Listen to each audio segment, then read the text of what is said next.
Hello students, मैं अनुराधा कुमारी नायक, इतिहास विभाग, Marwari college Ranchi, intermediate second year की छात्राओं के लिए आज का विषय है हड़प्पा काल का आर्थिक जीवन, economic life in Harappan civilisation.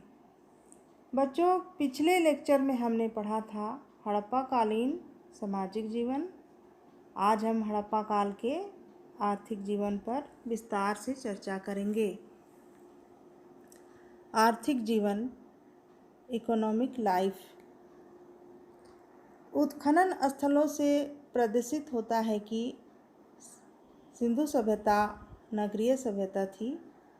ये नगर उद्योग और व्यापार के सुविकसित केंद्र थे और सिंधु निवासियों के आर्थिक जीवन में व्यापार एवं औद्योगिक धंधों का विशेष महत्व था। सिंधु सभ्यता वाले जीवन निर्वाह के लिए पशुपालन, कृषि, शिल्प, उद्योग एवं व्यापार वाणिज्य पर आश्रित थे। किसान अपनी आवश्यकता से अधिक अनाज का उत्पादन करते थे। इसी अतिरिक्त उत्पादन के आधार पर कारीगर, व्यापारी, प्रशासनिक अधिकारी हड़प्पाई नगरों में निवास करते थे। आज के नगरीय जीवन की तरह उनके आर्थिक कार्यकलाप केवल व्यापार और उद्योग धंधों तक ही केंद्रित नहीं थे, वरन सिंधु निवासियों के जीवन में कृषि का भी पर्याप्त महत्व था। संभवतः उनके आर्थिक जीवन का ढांचा कृषि पर ही आधारित था, जैसा कि पूर्ववर्ती भारत में निरंतर देखा जाता है। नंबर 1 पर है कृषि का महत्व, the importance of agriculture. Sindhu सभ्यता केवल नगरों तक ही केंद्रित थी। यह अनुमान भी अब युक्ति संगत नहीं लगता। सिंधु सभ्यता के कई ऐसे स्थानों का अब भी पता चला है जो अंत तक प्रायः ग्रामीण अवस्था में ही रहे हैं। सिंधु अवशेषों से काफ़ी संख्या में प्राप्त होने वाली अनाज, पीसने और कूटने की चक्कियों, ओखलियों तथा अन्नागारों से ऐसा लगता है कि कृषि कार्य बड़े पैमाने पर किया जाता रहा होगा। इस संदर्भ में कुछ नवीन उपलब्धियां और विभिन्न मतों की पुष्टि होती है। तत्कालीन सिंधु प्रदेश की उर्वर भूमि और जलवायु कृषि के लिए पर्याप्त रूप से उपयुक्त थी। अनुमान किया जाता है कि सिंधुवासी गेहूं, जौ, मटर, तिल आदि, कपास आदि की खेती करते थे। संभवतः वे शीशम, नारियल, केला, खजूर, नींबू, अनार आदि से भी परिचित थे। जैसा कि पात्रों पर अंकित है चित्रों से लगता है। चावल के विषय में कोई निश्चित प्रमाण नहीं मिला है। सिंचाई के लिए केवल वर्षा पर निर्भर करते थे अथवा किसी स्वतंत्र साधन का उपयोग भी करते थे, यह निश्चित नहीं हो सका है। उत्खनन में जो बड़े बड़े घड़े प्राप्त हुए हैं उसका उपयोग अनाज रखने के लिए किया जाता रहा होगा।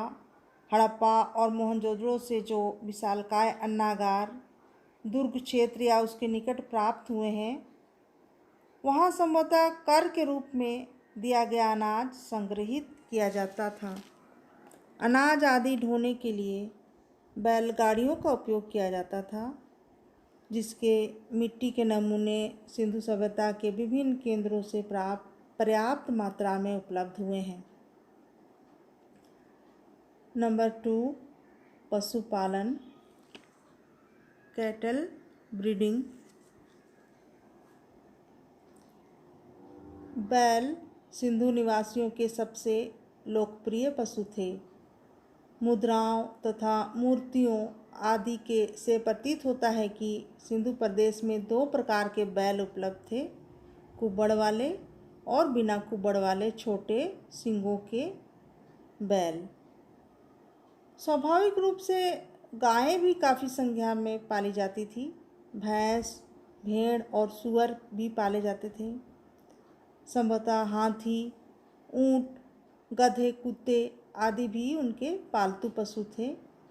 मुद्राओं और मूर्तियों के आधार पर यह कहा जा सकता है कि सिंधु निवासी बिल्ली, बंदर, खरगोश, हिरन, मुर्गा, मोर, तोता, उल्लू, हंस आदि पशु पक्षियों से परिचित थे।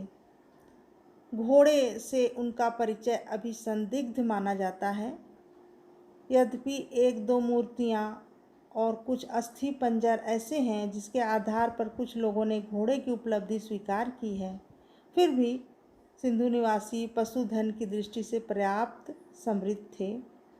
इन पशुओं में कुछ का तो धार्मिक महत्व रहा होगा तथा अन्य पशु पक्षियों का मांस भोजन के लिए उपयोग में लाया जाता रहा होगा। नंबर 3, उद्योग और व्यवसाय, कॉमर्स एंड इंडस्ट्रीज। सिंधु घाटी सभ्यता के आर्थिक जीवन में उद्योग और व्यवसायों का भी पर्याप्त महत्व रहा होगा। जैसा कि इस सुविकसित सभ्यता के विभिन्न तत्वों तथा उनके उन्नत व्यापारिक संबंधों से लगता है, संभवतः इनका आर्थिक संगठन एक मिश्रित प्रकार का था, जिसमें बहुसंख्यक लोगों का मुख्य व्यवसाय कृषि था। किंतु सभ्यता की समृद्धि का स्रोत शायद उद्योग और व्यापार में निहित था। कपास की बहुत अच्छी खेती भी यहाँ होती थी। यद्यपि अस्थायी होने के कारण कपड़ों के स्पष्ट उदाहरण नहीं मिले हैं, तथापि मूर्तियों, मुद्राओं आदि पर यदा कदा उपलब्ध वेशभूषा एवं तकलियों आदि से लगता है कि कताई बुनाई का व्यवसाय पर्याप्त विकसित था। संभवतः सूती, ऊनी और रेशमी सभी प्रकार के कपड़े बनाने का लोगों में सिद्धहस्त हासिल था।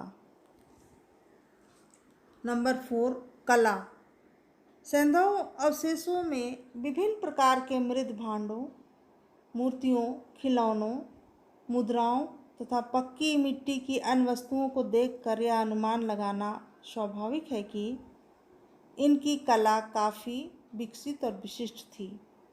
कुम्हार चाक का उपयोग करते थे। कुछ चीज़ें हाथ से भी बनाई जाती थी। मिट्टी की इन वस्तुओं को पकाने वाली भट्टियों के अवशेष मिले हैं। मोहनजोदड़ो में एक स्थान पर 6 भट्टियों के एक साथ मिलने से प्रतीत होता है कि यह संभवतः कुम्हारों का मोहल्ला रहा होगा। स्वर्णकारों तथा धातुकारों की कला भी पर्याप्त विकसित थी। सैंधव अवशेषों में सोने, चांदी, पीतल, तांबा, कांसा आदि धातुओं के आभूषण, बर्तन, मुद्राएं, खिलौने, अस्त्र शस्त्र आदि प्राप्त हुए हैं। ये लोग धातुओं को गलाना जानते थे। जैसा कि मोहनजोदड़ो में एक तांबे के गले हुए ढेर से लगता है कि गली हुई धातु को विभिन्न प्रकार के सांचों में ढालकर भिन्न भिन्न चीज़ें बनाई जाती थी। धातुओं की चादरें भी बनाई जाती थी और उन्हें काट काट कर अलग अलग वस्तुओं का निर्माण किया जाता था। धातुओं के अतिरिक्त ये लोग शंख, सीप, घोंघा, हाथी दांत आदि की विभिन्न चीज़ें बड़ी कुशलता के साथ बनाते थे। इनके बने हुए खिलौने, मनके, आभूषण, मुद्राएं आदि काफ़ी संख्या में प्राप्त हुए हैं। पच्चीकारी की कला में भी वे बहुत विकसित थे। अगला पॉइंट है व्यापार, ट्रेड। हड़प्पा सभ्यता की आर्थिक व्यवस्था का आधार व्यापार वाणिज्य भी था। हड़प्पा सभ्यता क्षेत्र के स्थलों के अतिरिक्त विदेशों से भी व्यापार होता था। सिंधु क्षेत्र में शिल्प एवं उद्योगों के लिए अर्ध बहुमूल्य पत्थरों एवं धातुओं तथा अन्य कच्चे माल की कमी थी। कच्चा माल प्राप्त करने के लिए हड़प्पा सभ्यता वालों ने 2 विधियां अपनाई। पहली, उन लोगों ने उन स्थानों में बस्तियां बसाई जहां कच्चा माल बहुत संख्या में उपलब्ध था। उदाहरण के लिए नागेश्वर एवं बालाकोट जहां शंख मिलता था। सोरतोघई जो लाजवर्थ के लिए विख्यात था, तथा जहां लोथल जहां कॉर्निलियन उपलब्ध था।